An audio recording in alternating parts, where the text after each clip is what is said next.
La nouvelle mise à jour de ChatGPT 4o sur les images est vraiment devenue incroyable. Là, je lui ai collé en fait une vaisselle sale pour faire une image, un exemple tout bête. Vaisselle sale pour une image de pub de la vaisselle.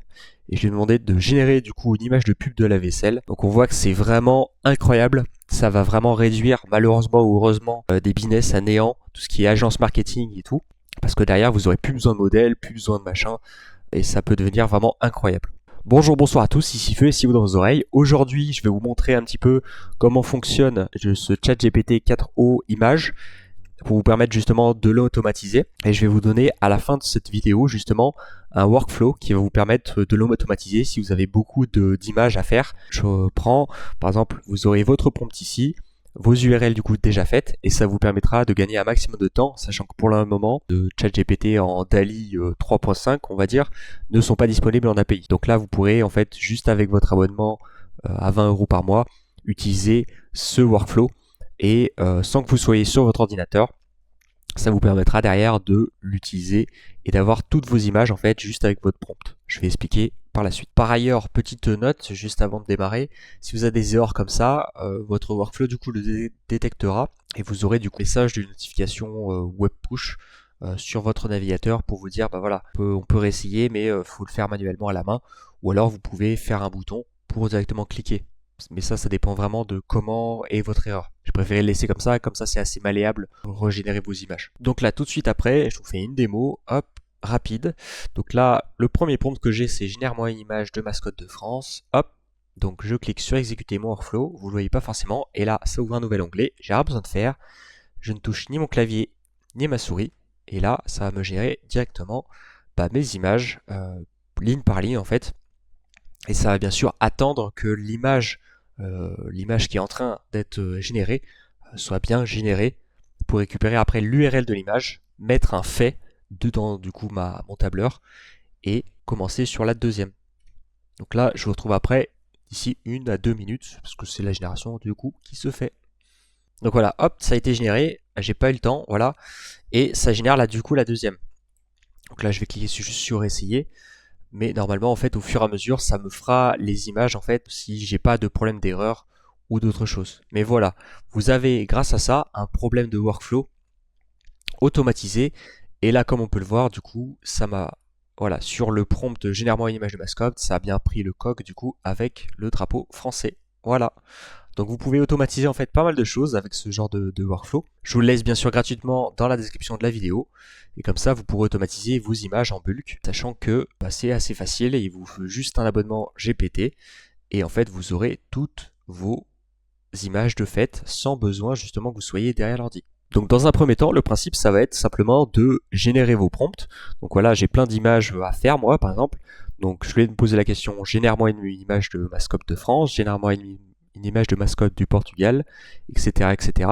Donc voilà, ça c'est mes prompts que je veux générer du coup avec ChatGPT, Google Sheet. Et après, en fait, avec ce qu'on appelle Automa, un logiciel du coup d'automatisation, je vais du coup récupérer chacune de ces petits prompts et je vais les coller un par un en automatique. Et je vais vous montrer ça par la suite.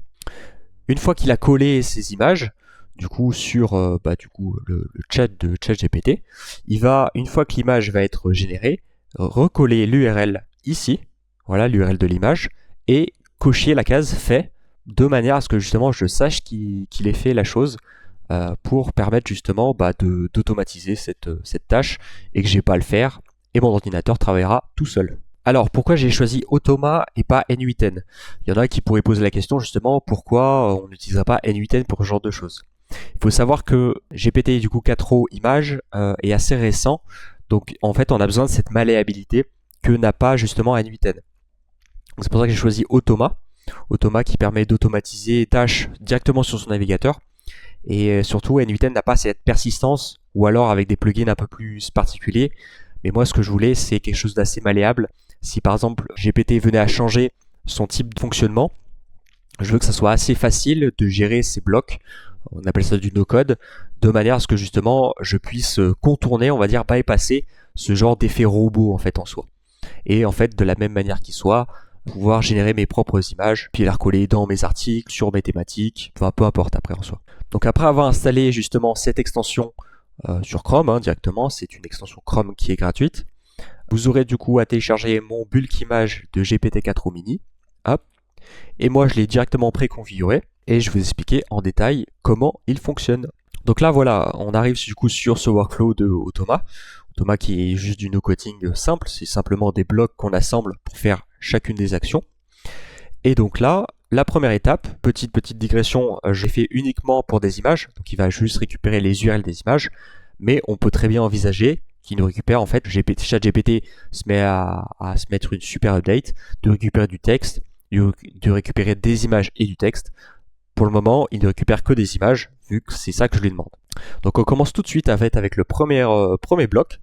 En fait, simplement, il ouvre un onglet de navigateur avec ChatGPT du coup 4o mini. Voilà. Ensuite, il va directement aller chercher dans mon Google Sheet. Donc ça, en fait, je colle directement l'URL de mon Google Sheet, enfin, du coup, l'idée de mon Google Sheet plus précisément. Je rentre les identifiants de la feuille. Donc là, c'est la feuille numéro 1 avec la colonne simplement A. L'élément de référence, on n'y touche pas, c'est juste pour la boucle qui va suivre. Et en fait, on peut voir que directement, voilà, il récupère les prompts qui sont générés. Une fois que les prompts sont générés, il va pouvoir générer des boucles pour chacune des prompts qui sont sur ma feuille, mon Google Sheet en soi. Donc pour cela, il va mettre à jour du coup les nouveaux onglets qu'il a fait, rentrer du coup le prompt sur directement GPT et envoyer le prompt. Pour ce qui est du coup d'attendre, parce que là il a besoin d'attendre que l'image se génère, j'ai fait simplement une boucle while, donc une boucle tant que, et cette boucle while remplit la condition que tant que le bouton stop est visible sur l'écran, c'est-à-dire que tant qu'il n'a pas fini, en fait il recontinuera cette boucle tant que l'image n'a pas fini. Par ailleurs, j'ai mis aussi une condition pour voir que si vous avez un problème d'erreur serveur, ça peut arriver parfois justement en courant de la période où ChatGPT est beaucoup utilisé. Voilà, il vous affichera une notification que j'ai préalablement mis moi sur ce workflow. Mais c'est simplement pour vous.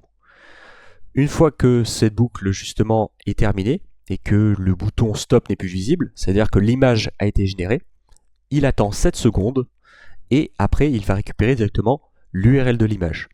Cette URL de l'image, il va la coller dans son tableau.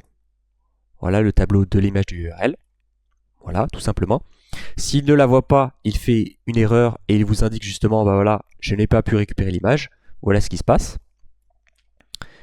Un autre bloc pour insérer la data. Donc insérer la data, c'est juste pour dire qu'il a fait, que la ligne du prompt a été faite. Voilà. Et après, il renvoie le tout simplement sur la colonne B et C avec exactement le même idée. Pensez bien justement à autoriser votre Automa Google Sheet. Vous devez en fait ajouter, je vous donnerai dans le lien de la description, ajouter justement les accès à Automa. Il a besoin d'avoir des accès au cas où, justement pour qu'il puisse lire ces lignes et ces colonnes. J'ai rajouté aussi un délai, donc c'est un délai, il me semble que c'est 1 heure, il me semble. Ça je l'ai désactivé bien sûr, vous pouvez les réactiver, activer. C'est simplement pour au cas où vous ayez justement des loops. Et après en fait, à chaque fois, il va recommencer sur la loop qu'il a désignée. Donc en fait, il va faire ligne par ligne toutes ces étapes. Donc ligne numéro 1, hop, il s'arrête. Ligne numéro 2, il s'arrête. Ligne numéro 3, etc., etc. Et tant que vous avez des lignes en fait sur votre Google Sheet, il continuera justement à faire vos lignes selon ce que vous lui avez demandé. J'espère que cette courte vidéo vous a plu. N'hésitez pas à me dire justement comment vous pouvez l'utiliser. Je le mettrai régulièrement à jour de manière à ce que vous puissiez justement en profiter pleinement. Comme je l'ai dit, n'hésitez pas à vous abonner, à commenter. Et sur ce, à plus.